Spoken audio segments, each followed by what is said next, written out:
qofna yaanu shaki ka gelin waxaan ahay nin reer waqooyi ah kuma aan dhalan waqooyi cadan baa ku dhashay laakiin waxaan ku koray waqooyi waxaan wax ku bartay waqooyi waxaan la dhaqmay reer waqooyi waxaan wax la bartay reer waqooyi I am a product of the north reer north oo dhan waxaan sheegayaa I am your son inankiini baan ahay hase yeeshee Soomaalidu waxay tiraahdaa seediga aad jeceshahay baan ku darayaa seediga aad jeceshahay hal geel waa looga tagaa hal geed se loogama tago reer koonfureedku inay maamahdu waa maamaha waqooyi reer koonfureedku inay labada ka wada qaataan iyo in kale Xuseen Warsame ay noo sheegay isaga koonfur noogu badsaday laakiin reer waqooyigu hal geel way isaga tagaan laakiin hal geed isagama tagaan Soomaali been bay ku kala tagtay Soomaali waxa ka kala kaxayay been run bay isugu iman kartaa run baa isu keeni kartaa been bayna kala kaxaysay run baa isu keeni kartaa haddaynu runta ku soo dhawaano talada waynu ku soo dhawaan waxaan jecelahay halka maxkamad ma yidin dadkiina kan imika ay hor fadhiya iyo inta YouTube-yada video-ga naga daawan doonta maxkamad maaha UN ma yidin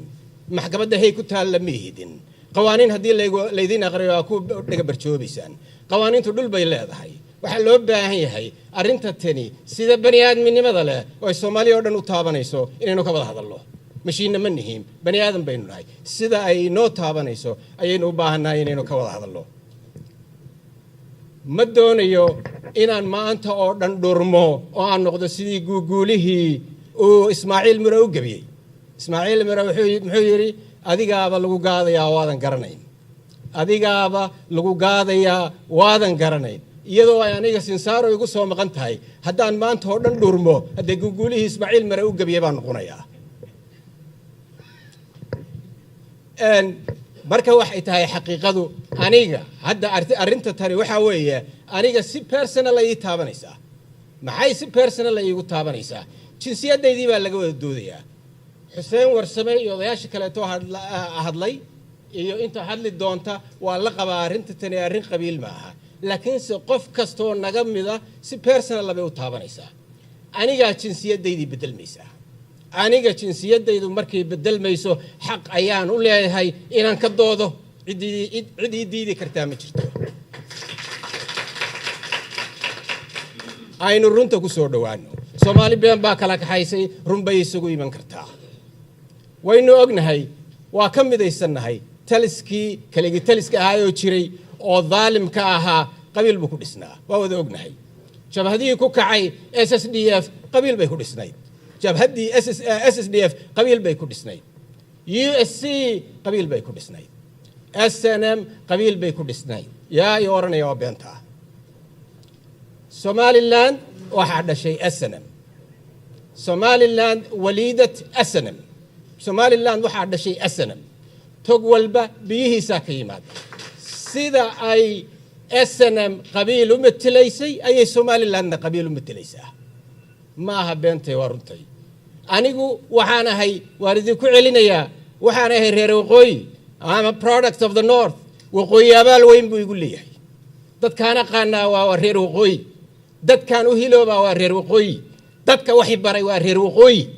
haddaan Soomaaliya ku noqdo dhulkan ku noolaanaya waa reer waqooyi laakiin waxaan ogaan u hadlayaa waxa weeyaan dadka Soomaaliyeed meel joogaanba ma dhici karto aqliga ma gali karto iyadoo xuduud xarunka ay leedahay Soomaali u leedahay aynu ognahay xuduudii Ingiriis iyo Talyaani baa la soo celinayaa ma fahmi karo ninka Hargeysa jooga iyo ninka Gabiley jooga ma fahmi karo xuduudaas xarunka ay u leedahay ninka Ceelaaya ku nool ninka Dhahar ku nool ninka Taleex ku nool ma fahmi karo xaqiiqadu waa sidaas weeyaan runta ku soo dhawaano waxaan jecelahay inaynu arrimaha jira oo dhan aynu sidaa u aragno aynu runta ku soo dhawaano waxaan taa uga gudbayaa hawlaha kan imika socda oo wada hadalka markaan horta anigu yiraahdo Somaliland iyo waqooyi laba ii kala yihiin waqooyi waa waqooyi intii la oran jiray oo dhan waqooyi waa naqaanaa Somaliland markaan leeyahay anigu waxay ii tahay Somaliland taliska Hargeysa ka dhisan iyo inta uu metelo oo raallida ka way leedahay dad aaminsan oo taageero way leedahay laakiin intii waqooyiga la oran jiray oo dhami ma wada taageersana marka anigu Somaliland waxaan u hayaa waan u sheegayaa mid tala ah iyo mid aan tusaalaynayo hoga tusaalayso guud Somaliland markii ay SNM ahaydna dadka may kasban maanta oo Somaliland ay la baxdayna dadka may kasban xabad bay dadka kala hortibi xabad baa dhulka qaarkii ka socota hadda anagu hadal baan waa wada hadlaynaa laakiin xaqiiqadu waxay tahay beentay maaha beent waxaan meesha ku jirin ma keenayo waa dhab oo way jirtaa xabad baa dhulka qaarkii ka socota waxaan rajaynayaa oo jecelahay xabadaas inay istaagto aanay dhicin laakiin hadda way socotaa Somaliland marka waa inay mid fahantaa xurmo iyo xabadi meel ma wada galaan xurmo iyo xabadi meel ma wada galaan waxaana iga talaa Somaliland waxa jira waxay heli karto Somaliland waxa jira wax hadii ay u hawl gasho oo ay wajigeeda la timaado oo ay hadalkeeda la timaado oo hadii ay ficilkeeda la timaado laga yaabo inay heli karto waxa jira waxaan heli karayn haday ka boodo waxa ay heli karto oo ay ka boodo waxa hadii ay u hawl gasho laga yaabo inay heli karto oo ay u boodo waxaan heli karayn ha ogaato Somaliland in shacabkeediina ay lugoysay reer waqooyina ay kala dishay ha ogaato madaxda Soomaaliya waxaan leeyahay waxaad qaadeen hawlaadu weyn rabbi haydan la qabto hawlaadu weyn baad qaadeen mas'uuliyadaadu weyn arinta tani waa arin masiiriya mas'alada tani waa mas'alad aad iyo aad masiiri u ah Soomaalinimo iyo jacayl ayaynu rabnaa inaynu wax ku soo celinno aad bay u fiican tahay laakiin si ha ogaadeen anigu siday wax iigu muuqdaan iyaguna aan u malanayo maanta inay fahansan yihiin Somaliland maslax ku soo noqon mayso maslax iyo madax salaax ku soo noqon mayso Somaliland waxay ku soo noqonaysaa xisaab ay xisaabtanto oo khasaare iyo faa'iido ka xisaabtanto ayaa soo celin kartaa xisaabtana Soomaaliya mahmaabay ka tiri mahmaabay ka haysaa xisaabtu Soomaaliya waxay tiri sida walaalahana wax isu siiya sida cadaawahana wax xisaabtama markay sida leedahay waa xoolo lacag baa laga hadlayaa xoogaa shilimaada laga hadlayaa hadday shilin iyo laba shilin tahay sida walaalahana wax isu siiya sida cadaawahana wax xisaabtama hadda cadaawo xabad isugu qaad ma murti weyn baa meesha ku jirta hadda maxaad u malaynaysan